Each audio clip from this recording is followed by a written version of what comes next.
హైదరాబాద్ భూముల రేట్లకు రెక్కలొచ్చాయా? విభజన తర్వాత చల్లబడిందనుకున్న రియల్ బిజినెస్ మళ్లీ హాట్గా మారిందా?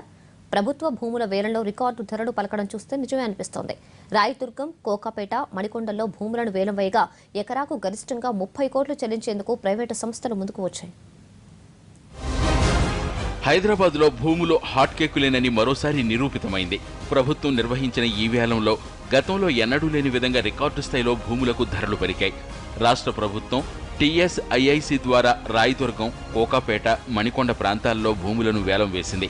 ఇందులో రాయదుర్గంలోని భూమిని ఎకరాకు 29,28 లక్షలు చెల్లించి అరబిందో ఫార్మా 5 ఎకరాలు కొనుగోలు చేసింది. ఈ స్థాయిలో ఎకరా భూమికి ధర పలకడంలో హైదరాబాద్లోనే ఇది తొలిసారి.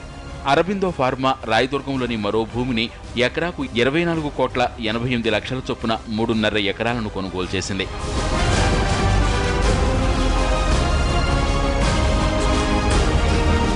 భూముల అమ్మకానికి గత నెల 30న ఈ టెండర్ కమ్ ఆక్షన్కు ప్రకటన ఇచ్చిన ప్రభుత్వం నిన్న ఆన్లైన్లో ఆక్షన్ నిర్వహించింది. ఇందులో రాయదుర్గం, కోకాపేట, మణికొండలోని భూములను వేలం వేశారు. రాయదుర్గంలోని భూములు వాణిజ్య ఇతర అవసరాలకు వినియోగించేవి కాగా, కోకాపేట, మణికొండ భూములు నివాస గృహాల కోసం ఉద్దేశించినవి.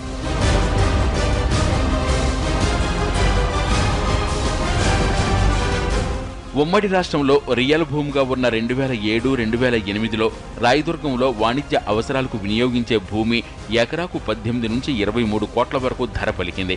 అప్పటికన్నా ఇప్పుడు 6 కోట్లు ఎక్కువగా ధర చెల్లించేందుకే కంపెనీలు ముందుకొచ్చాయి. ఇక మణికొండ, కోకాపేటల్లోనూ నివాస గృహాల నిర్మాణం కోసం ఉద్దేశించిన భూములకు రికార్డు ధరలు పలికాయి. మణికొండలో ఎకరాకు 12.5 కోట్లు చెల్లించి ఎర్త్ పేపర్స్ కంపెనీ భూమిని కొనుగోలు చేయగా, కోకాపేటలో గ్లాండ్ సెల్యులోజ్ కంపెనీ ఎకరాకు 6 కోట్ల చొప్పున చెల్లించింది.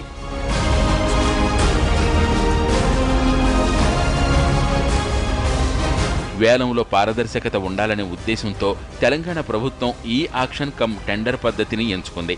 ఆన్లైన్ ద్వారా బిడ్డింగ్లో పాల్గొన్న ఔత్సాహికులు ఎక్కువ ధరలు కోట్ చేశారు.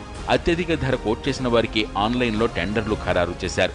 త్వరలోనే వీరికి భూములను అప్పగిస్తామని TSIIC MD తెలిపారు.